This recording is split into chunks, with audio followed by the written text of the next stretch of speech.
The nation's top Navy man, Admiral Bourda, dies of a gunshot. Apparently, it is suicide.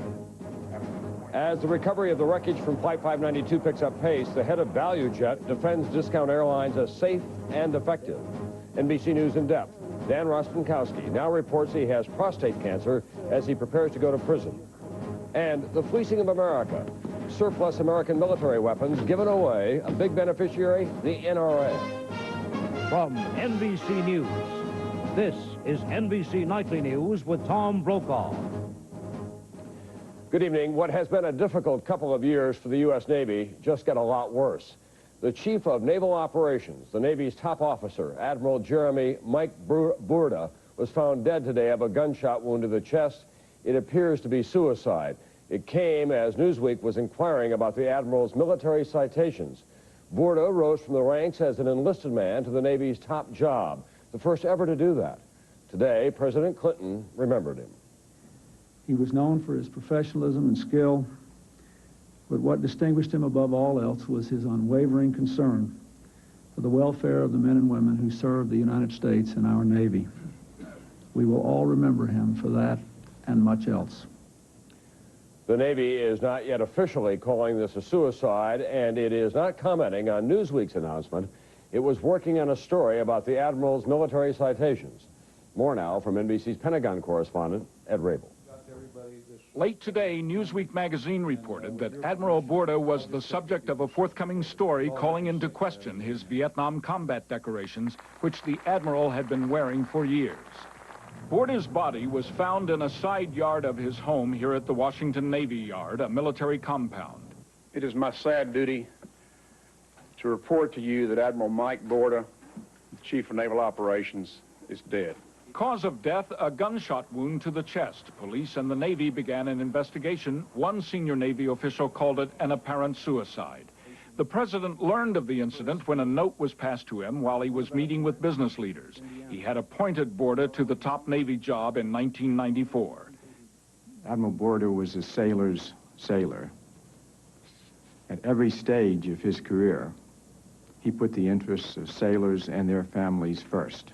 Bourda succeeded Admiral Frank Kelso as Chief of Naval Operations. He took charge of a Navy that was struggling to overcome the turmoil that had begun with the 1991 tailhook sexual assault scandal. On Bourda's watch, a series of serious flying accidents occurred, and the Naval Academy was struggling with its own scandals, ranging from drug use to car theft. I could not imagine circumstances which Admiral Bourda, who had been well-tested in war and in peace, would bring about such a situation as this. Late today, reports emerged that Admiral Bourda stormed out of a morning meeting here at the Pentagon, pushing his driver aside and driving himself home. And a senior defense official confirms for NBC News that Admiral Bourda was the target of forthcoming news stories that would raise questions about his right to wear Vietnam combat medals on his uniform. Ed Rabel, NBC News, the Pentagon. Recently, Admiral Bourda spoke at the Naval Academy's graduation ceremonies, and he emphasized the role of leadership in dealing with the Academy's recent problems. One example now has an ironic ring to it. The Admiral at Annapolis, in his own words. Every single person in the Navy should have one leader they look to and say, that person is responsible and accountable for me. We can institute, during my remaining 2 years as CNO, a no-nonsense, one-on-one leadership approach to this business. We will solve the majority of our problems. Can a sailor be a member of the Ku Klux Klan under those circumstances and not have the leader know it? No. Can the sailor be committing sexual harassment and not have the leader know it? No. Can the sailor commit suicide and not have the leader know that he or she was in distress? No. We cannot ignore things we must work on, and if we hide them, we do everybody a disservice. Admiral Bourda gave that speech only 3 weeks ago. News of Bourda's death also overshadowed the president's announcement today on landmines, which kill 20,000 each year, mostly civilians around the world. Under heavy pressure, The president decided against banning American use of landmines, instead of placing limits on just one type of mine, while calling for a permanent worldwide ban in the future. In the Florida Everglades, we're now on the 6th day of the tedious and frustrating business of trying to recover bodies and wreckage from the crash of Value Jet Flight 592. Some progress, but it's slow and it's hard. We begin tonight with NBC's Kerry Sanders. On the surface, it still doesn't look like a jetliner crashed here. But today, search teams pinpointed in the sawgrass, beneath the water and the muck, 8 spots. There, they hooked a line attached to a helicopter, and the Everglades gave up the most significant parts yet of the DC-9's debris. Pulled from the site, sections of the fuselage and wings.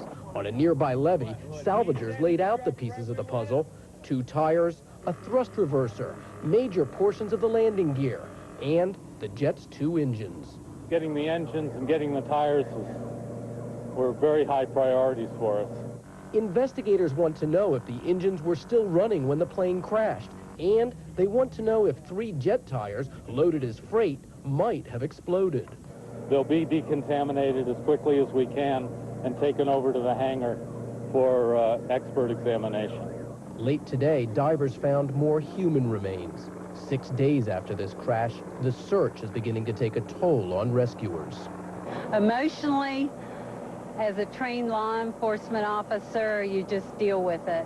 What search teams have not yet found out there is the cockpit voice recorder.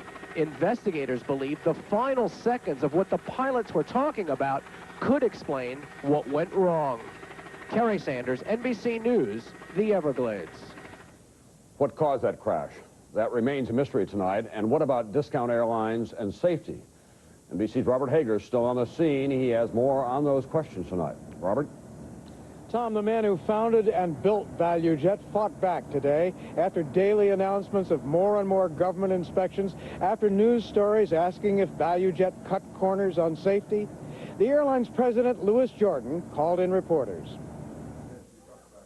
Jordan said low-cost airlines permit millions to fly who otherwise couldn't afford it. But he said now they're being frightened unfairly. We have a lot of hysteria out in the industry right now. At this moment in time, for the people who are looking to determine should I just stay away from low-cost carriers, misinformation or rush to judgment is particularly concerning. And what about the hazardous oxygen-generating canisters shipped as cargo on the plane which crashed? ValueJet wasn't authorized to ship hazardous cargo. But the airline said today it thought the canisters were empty because the shipping papers were filled out by another company, which does maintenance for ValueJet. My preliminary briefing shows me that we had canisters on board the airplane that were designated as empty. If that information is correct, then we were not at fault. Jordan displayed a copy of the shipping label marked empty. But the NTSB's investigator in charge wasn't so sure. Some have characterized that they believed they were full or unused. Others believed that they were used. The implication? Either it was an honest mistake or deceit. It's for investigators to determine. In spite of all the concern about oxygen generators, it's not clear they played a role in the accident. Unless that voice recorder is found and has breakthrough information, this could be a long and tough investigation. Robert, the question tonight remains, however, what happens if they don't find that cockpit voice recorder?